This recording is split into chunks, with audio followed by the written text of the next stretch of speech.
L'émotion sera forcément très vive cet après-midi pour l'ouverture du procès des attentats du 13 novembre. Il devra durer 9 mois et sera suivi par plus de 2000 personnes, des avocats, des proches des 130 morts, des rescapés de cette terrible nuit, des journalistes aussi. Bonjour Gladys Laffitte. Bonjour.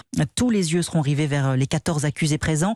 Le premier d'entre eux, Salah Abdeslam, dernier membre du commando encore en vie. Et la Cour va surtout essayer de comprendre son rôle dans ces attentats. Oui, car il a déposé le commando du Stade de France avant de prendre la fuite et d'abandonner sa voiture dans le 18e arrondissement, lieu qui apparaissait dans la revendication de l'État islamique. Alors devait-il se faire exploser et où ?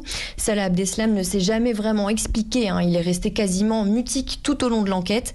Il a parlé une fois le lendemain de son arrestation en Belgique.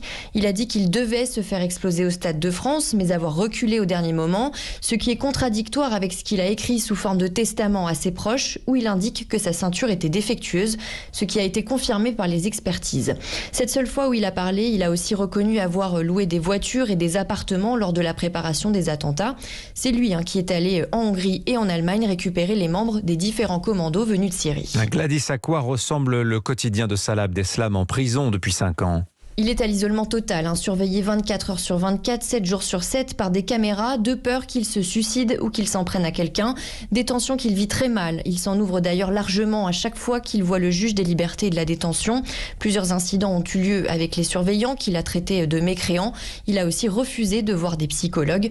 En revanche, il écrit beaucoup. Il répond notamment à des courriers de femmes, d'admiratrices qui lui demandent son avis sur tel ou tel point théologique. Gladys Laffitte.